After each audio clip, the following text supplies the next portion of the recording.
विपक्ष लामबंद रहा। लगातार मॉनसून सत्र में शायद ऑपरेशन सिंदूर के 2 दिन को छोड़कर चर्चा नहीं हो पाई। इसी एसआईआर को लेकर विरोध होता रहा, लेकिन फिलहाल अब खबर ये कि बिहार में एसआईआर का लिस्ट सामने आ चुका है। एसआईआर के लिस्ट को जारी कर दिया गया है, मतलब वोटरों की लिस्ट आ गई है सामने। जानकारी आपको दे रहे हैं, बिहार में एसआईआर जो लिस्ट है वो आ चुकी है सामने। चुनावी राज्य बिहार, और ये एसआईआर जिस पर बवाल जमकर हुआ। लगभग आप समझिए पूरा मॉनसून सत्र इसी एसआईआर के बवाल में भेड़ चढ़ गया। लेकिन फिलहाल अब जानकारी जहां पर वोटरों का लिस्ट जो है वो सामने आ चुका है, वोटरों की लिस्ट को जारी कर दिया गया है। अहम जानकारी आपको दे रहे हैं और आपको बता दूं कि कहीं ना कहीं अब इंतजार तो इस बात का जरूर है कि इस पर क्या प्रतिक्रियाएं सामने आएंगी। लेकिन बड़ी जानकारी आपको ये दे रहे हैं कि बिहार में जो वोटर लिस्ट है, एसआईआर लिस्ट जारी हो चुकी है। एसआईआर के बाद फाइनल लिस्ट जारी हो गई है। शैलेंद्र हमारे सहयोगी ज्यादा जानकारी के लिए इसी खबर पर हमारे साथ क्या जानकारी मिल पा रही है इस पूरे मामले में शैलेंद्र? क्योंकि देखिए ये वही एसआईआर है जिसको लेकर पूरा बवाल हुआ है, फाइनल लिस्ट सामने आ गई है, क्या कुछ जानकारी आपके पास?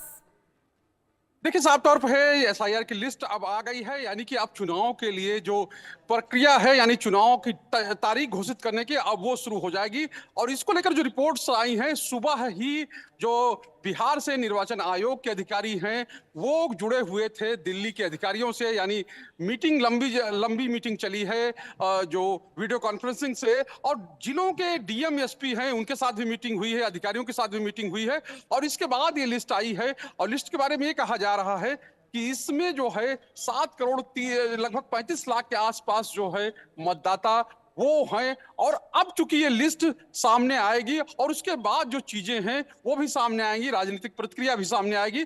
लेकिन अब लिस्ट आ गई है तो साफ तौर पे है, चूंकि आज का था 2 बजे के बाद लिस्ट आनी थी और थोड़ी देर से आई है, लेकिन अब लिस्ट आ चुकी तो सामने अन्य जो और चीजें हैं वो धीरे धीरे तेज हो जाएंगी।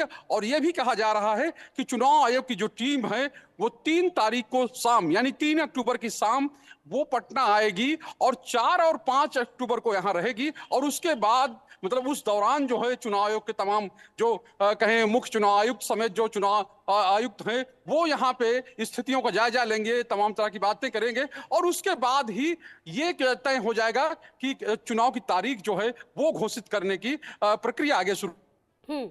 बिल्कुल, तो कुल मिलाकर ये माना जाए कि लिंक के जरिए वोटर अपना नाम चेक कर सकते हैं और जो भी दिक्कतें हैं वो भी देख सकते हैं। शैलेंद्र, सब कुछ अब सामने है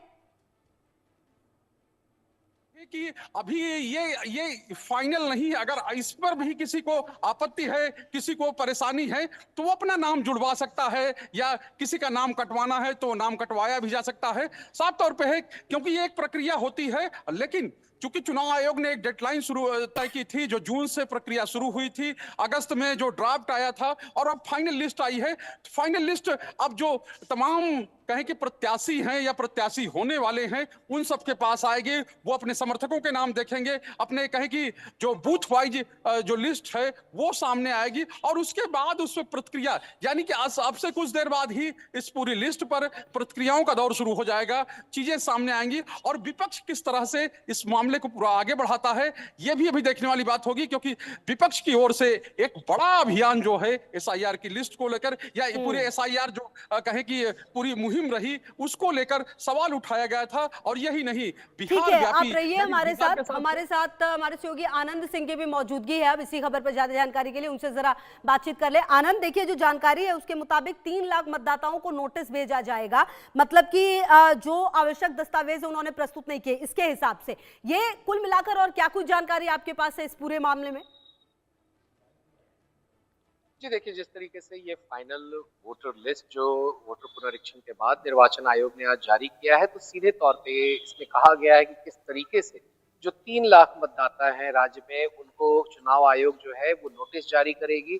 क्योंकि जो 12 डॉक्यूमेंट चुनाव आयोग ने लिस्ट की थी, तो उनमें से 12 डॉक्यूमेंट में से उनको काफी दस्तावेज निर्वाचन आयोग को देने थे, ताकि ये पता चल सके कि आखिर में वो जेन्युइन मतदाता हैं या नहीं। और इसीलिए जिन लोगों की जेन्युइन लिस्ट जो बोल रहा है निर्वाचन आयोग की किस तरीके से जो ये पूरी प्रक्रिया वोटर पुनरीक्षण का है, तो ये कहीं ना कहीं इसको एरर फ्री, मतदाता सूची को एरर फ्री बनाने की प्रक्रिया है। और इसी में तर्ज पे जो 3 लाख मतदाता है उनके जो डॉक्यूमेंट्स अभी बाकी हैं तो उनकी सत्यता करनी जरूरी है, क्योंकि चुनाव आयोग नहीं चाहता कि आखिर इतनी मेहनत करने के बाद भी जो बाकी की वोटर लिस्ट में किसी भी तरह की त्रुटि रहे और फाइनल वोटर लिस्ट पे फिर से लोग जो है सवाल ना उठा पाए। तो इसी के तहत ये डिसीजन लिया गया है कि आखिर किस तरीके से 3 लाख जो मतदाता है जिनकी डॉक्यूमेंट्स अभी नहीं आए हैं तो उन्हें नोटिस जारी की जाएगी।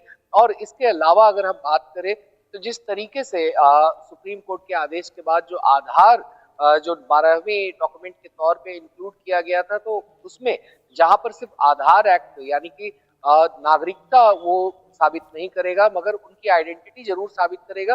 तो ऐसे में निर्वाचन आयोग ये भी देखेगा कि आखिर कितने लोग जो है वो भारत के निवासी नहीं है और जिन लोगों ने वोटर लिस्ट में अपना जो नाम डलवाया है आखिर किस तर्ज पे डलवाया है।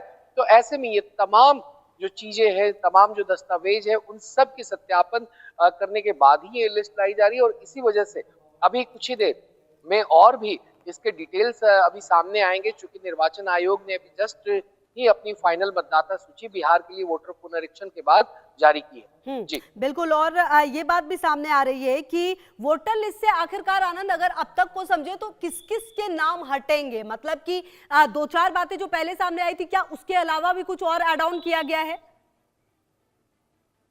जी देखिए, इसमें अगर हम बात करें कुछ एड ऑन किया गया है या नहीं किया गया है, क्योंकि 12 दस्तावेज जो उन्होंने पहले 11 दस्तावेज थे, उसके बाद में सुप्रीम कोर्ट के ऑर्डर के बाद 12वीं जो है आधार को ऐड किया गया था दस्तावेज के तौर पर। तो ऐसे में इन सारे चीजों को सूचीबद्ध करते हुए ही निर्वाचन आयोग जो है वो इन पे सारे एक्शंस ले रहा है। और जिस तरीके से हमने पहले देखा था कि किस तरीके से करीब 65 लाख वोटर्स का जो नाम हटे थे मतदाता सूची से, तो उसको लेकर विपक्ष ने खास तौर पे काफी सवाल उठाए थे कि आखिर किस तरीके से जो है मतदाताओं को डिसएनफ्रेंचाइज यानी उनके मतदान का अधिकार उनसे छीना जा रहा था। तो उस पर लगातार गहमा गहमी बनी हुई थी और यही बातों को लेकर लगातार चुनाव आयोग के अगेंस्ट में विपक्ष जो है सुप्रीम कोर्ट का दरवाजा तक उन्होंने खटखटाया था और उन्होंने सीधा कहा कि हमने कई बार कोशिश की निर्वाचन आयोग से बात करने की, मगर उन्होंने हमारी बात नहीं मानी और मजबूरन हमें सुप्रीम कोर्ट का दरवाजा खटखटाना पड़ा। तो जाहिर तौर पे जिस तरीके से इलेक्शन कमीशन ने भी बीच बीच में बताया कि आखिर किस तरीके से काफी लोगों के नाम 2-2 जगह मेंशन थे, काफी लोग ऐसे थे जो माइग्रेट कर गए हैं अपने पुराने एड्रेसेस से, तो ऐसे में उनका सत्यापन भी करना जरूरी है। और इसी वजह से जो करीब 65 लाख वोटर जो थे, तो वैसे में इनके लिए ये काफी मुश्किल का समय था जब ऐसे लोगों को आइडेंटिफाई करना। तो अब नई सूची में ये देखना महत्वपूर्ण होगा कि आखिर टोटल कितने लोगों को निर्वाचन आयोग ने इस फाइनल मतदाता सूची के बाहर किया है। अच्छा, इन सारे बिल्कुल 12 आते हैं दस्तावेजों के। अच्छा शैलेंद्र, देखिए अब जिन लोगों के नाम नहीं जुड़ पाए हैं उनको फॉर्म 6 भरना है,